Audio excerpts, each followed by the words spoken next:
If I were to stay in my country, I would be dead.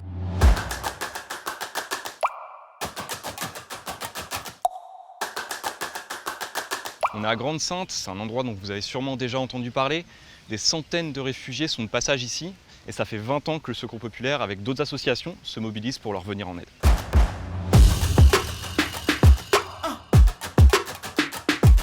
I fled my country because there is danger in my life. If I were to stay in my country, I would be dead. And where did you come here in Grande-Synthe? I came here so I could get into UK. It's better for me because I know how to speak English, and I have heard that there is everything you need there How can you get to England? by boat, small boat, or by trucks. Okay. Yeah, you have to hide in trucks, but you have to pay a lot of money. So I don't have that kind of money, so I have to go by boat and risk my life. What is the most difficult thing here? البهدلة ديت والنومة وكل حاجة. ما تقولوش النومة بس كله البهدلة يعني وكده والغابة اللي احنا بنطلعوا فيها نوصلوا الرحلة والكلام دي.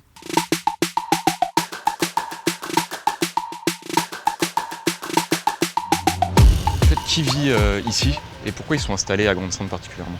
Alors Grande-Synthe, tout simplement à la proximité de l'Angleterre et de la Belgique. 600 personnes, grosse communauté vietnamienne, grosse communauté kurde, pakistanaise, beaucoup d'Afghans et aussi énormément d'Africains, Érythrée, Soudan, tous les pays qui sont un peu malheureusement, les gens sont pourchassés. He come here is no good. They took your tent this morning. Yeah, They came yeah, here yeah, this morning. Maybe every week. Every week they came here to take your After I tent. call any person here, go here, where's the tent? No tent. Where sleep? Problem. Là on est sur un exemple typique, ils sont venus tirer les tentes et laisser les gens. C'est ça. Alors donc dans la soirée, il faut qu'on ramène des tentes, il faut qu'on renouvelle l'opération pour que ces gens puissent dormir. Voilà, ils ont leur squat qui est là et on a simplement piqué leur bâche Et ça arrive tous les combien de temps, ça? tous les 2 jours. Et à chaque fois, c'est ça, c'est les associations qui reviennent pour donner les tentes. Ouais. Ok. D'accord.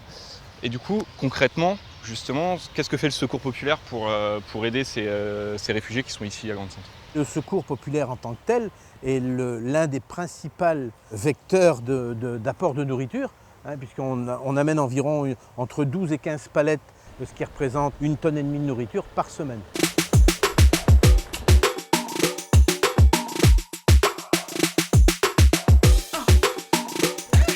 Hello, my friend. How are you? Good? Est-ce que tu peux m'expliquer ce qui se passe? Comment ça se passe ces distributions? Oui, alors nous on donne à manger 4 fois par semaine. On donne un plat chaud, un plat complet avec viande, féculents et légumes. Et puis très souvent, presque toujours, il y a de l'entrée et il y a toujours du dessert.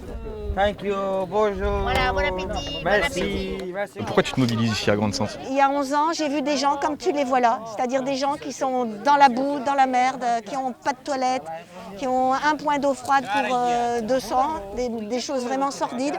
Et puis ils sont comme ça, ils sont droits, ils sont souriants. On arrive et vous demande How are you? Et ça m'a changé ma façon de voir le monde. باشن کەسانی زۆر باشن زلمان بۆ دێن هەموو شتێکمان بۆ دێن پێداویستەکان بەڵام یەک داواکاریمان هەیە وەکو گشتی وەکو عام ئێمە لێرەین هەتا ئێستا توالێتمان نییە. My dream today is get into the country that I want to go, and after that settle and have a safe life, okay, away from all danger. As a human being, I have right to live, you know, and feel safe. Grande-Synthe, c'est pas un cas isolé. Des camps comme celui-ci, il y en a de plus en plus, que ce soit en France ou dans le monde. Et comme on ne peut pas rester indifférent, le Secours populaire continue de se mobiliser pour venir en aide à ces familles qui ont tout perdu.